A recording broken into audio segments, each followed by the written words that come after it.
Hunter x Hunter is an anime series that has gained a lot of popularity in recent years and has become a favorite of many. One of the aspects of Hunter x Hunter that is highly regarded is its characters.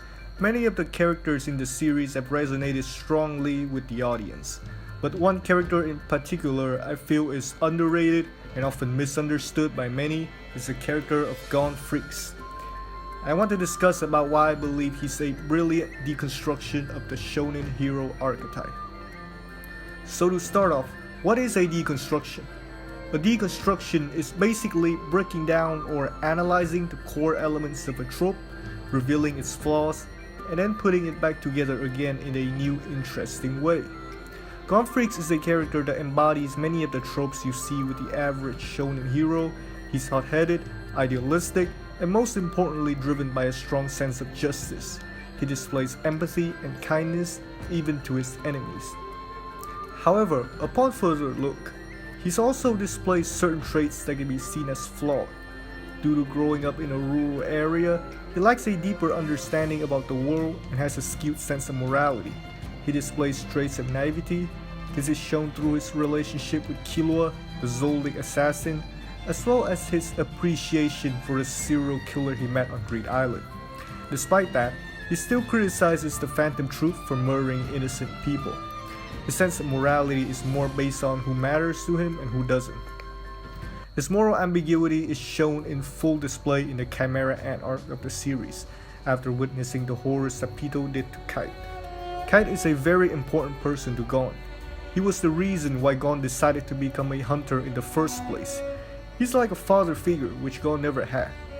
He became enraged after witnessing what Pitou had done to Kite and swore to make Pitou bring him back to normal. Throughout this quest, we see him slowly becoming more and more consumed by darkness. But this is amplified even further when he finally confronted Pitou. Upon seeing Pitou, he's faced with her trying to save a girl. This confuses Gon. He's not able to understand why this sadistic psychopath who tortured Kite would be trying so hard to save a girl, going so far as to beg him by breaking one of her own arm. This not only doesn't make Gon become more empathetic, but further enrages him due to him seeing what he believes is a strong injustice. Due to not being able to witness things from the Chimera Ant's side of view, he thinks Pitou is a liar and is trying to trick him by doing this. It's only through Killua, his best friend, that he's able to calm himself down. He even goes as far as threatening to kill Komugi, showing his warped sense of morality, because in that very moment, he saw Komugi as nothing more than an obstacle, preventing Pitou from going to save Kite. This is a far cry from Naruto. In a somewhat similar situation, Naruto decided to forgive pain, despite the huge suffering that he's caused for the Leaf Village, as well as Naruto himself through the death of Jiraiya. I understand it is meant to convey a message about how revenge is bad and we should let go of the cycle of hatred, but it felt too unrealistic and lacked the depth for Naruto's hatred. Gon's rage reached the climax when he's confronted with the truth about how Kite is dead and cannot be saved. He experienced a mental breakdown, blaming both himself for being too weak and Pitou for killing Kite. He experiences true grief, and it's when Pitou declares that she's going to kill him. His mental state reaches a breaking point, and in that moment he snaps. He sacrifices his life to gain immense power to get revenge on Pitou. With this, he went through all 5 stages of grief, from being in denial about Kite's death, to being angry with Pitou, to bargaining with her, to depression with his mental breakdown, and then finally acceptance when he sacrifices his life to reach his full potential. An example of a character who attempted a similar concept but failed in every way is Eren Yeager from Attack on Titan.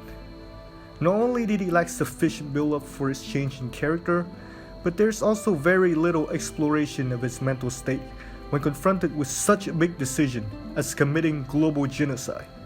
It felt very unearned in his case. Even if one might argue Attack on Titan is more about action rather than psychological exploration. Yet even in Hunter x Hunter, a show also focuses on action for the most part, had more psychological exploration with Gon's character than Eren ever did. After sacrificing his life to gain immense power, Gon finally got revenge on Pito by smashing her skull, just like how Kite taught him. But in the end, he didn't feel happy. All he felt was emptiness. The story showed how revenge is a bad thing, but it also depicts it with a lot of complexity, showing the mental toll it took on Gon. An example of a character that tried to explore the consequences of revenge but failed is Sasuke Uchiha from Naruto. He was becoming increasingly edgier in his pursuit of revenge, until he just suddenly decided to change his mind and stop. There's certain execution flaws with Gon's character that could have been better that I will acknowledge. It's mainly due to how his character was handled after the Chimera Ant arc. He was saved by Aluka, and we didn't really get an exploration of his mental state afterwards, and it seemed he went back to mostly being a cheerful kid. However, I believe this doesn't undermine his character development during the Chimera Ant arc, because after it, Gon is starting to understand the world more and realizes it's not as simple as he thought. In conclusion, Gon's character serves as a brilliant example of the deconstruction of the shonen hero archetype. While initially being displayed as a kind and empathetic hero, his flaws become more apparent as the series goes on, showing the complexity of his character as well as challenging the notion of what is truly right or wrong. And that's all I gotta say. Thanks for watching.